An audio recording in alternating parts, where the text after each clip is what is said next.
दोस्तों, आज सुनाऊंगा लाल गुलाब के रहस्य की कहानी। शांत और सुंदर गांव अमृतपुर एक अजीब सी दहशत से घिरा हुआ था। हर पूर्णिमा की रात गांव के बाहर बने पुराने किले के पास एक लाल गुलाब दिखाई देता था और अगली सुबह गांव का एक व्यक्ति रहस्यमय तरीके से गायब हो जाता था। गांव के लोग डरे हुए थे। उन्होंने किले के पास जाना बंद कर दिया था। लेकिन वीर, एक बहादुर और बुद्धिमान युवक, इस रहस्य को सुलझाने के लिए दृढ़ था।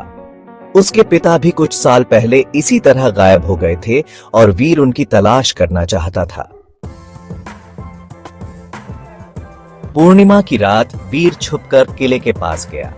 उसने देखा किले के अंदर से एक रोशनी आ रही है।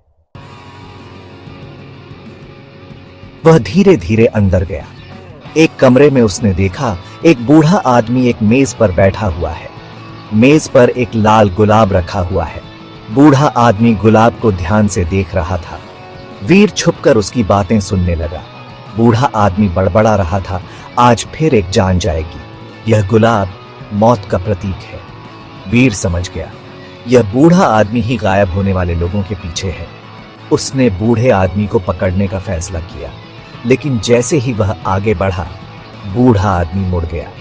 उसकी आंखें लाल थीं और चेहरे पर एक भयानक मुस्कान थी। बूढ़े आदमी ने वीर पर हमला कर दिया। दोनों में लड़ाई हुई। वीर ने किसी तरह बूढ़े आदमी को काबू में कर लिया। उसने बूढ़े आदमी से पूछा, तुम कौन हो और तुम लोगों को क्यों मारते हो? बूढ़े आदमी ने बताया, वह इस गांव का ही पूर्व जमींदार था।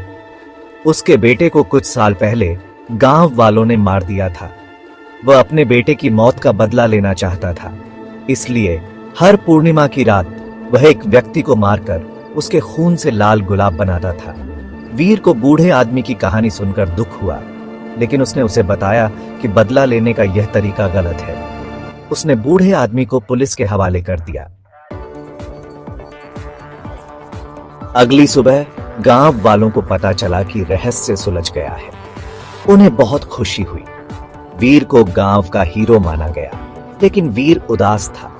उसे अपने पिता के बारे में कोई जानकारी नहीं मिली थी। एक दिन वीर किले में फिर गया। उसने उस कमरे की तलाशी ली जहां बूढ़ा आदमी रहता था। वहां उसे एक गुप्त तहखाना मिला।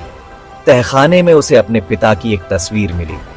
तस्वीर के पीछे लिखा था, मेरा बेटा वीर बहादुर है, वह सच का पता लगाएगा। वीर समझ गया, उसके पिता भी इस रहस्य को सुलझाने की कोशिश कर रहे थे, लेकिन उन्हें बूढ़े आदमी ने पकड़ लिया था और मार दिया था। वीर ने अपने पिता की मौत का बदला लेने का फैसला किया। उसने बूढ़े आदमी के खिलाफ मुकदमा दर्ज कराया और उसे सजा दिलवाई। यह कहानी हमें सिखाती है कि बदला लेने से कुछ हासिल नहीं होता, बल्कि इससे और भी ज्यादा नुकसान होता है। हमें हमेशा सच का साथ देना चाहिए और न्याय के लिए लड़ना चाहिए। इसके साथ ही यह कहानी हमें यह भी सिखाती है कि हमें कभी हार नहीं माननी चाहिए। अगर हम सच्चे दिल से कोशिश करें तो किसी भी मुश्किल का सामना कर सकते हैं।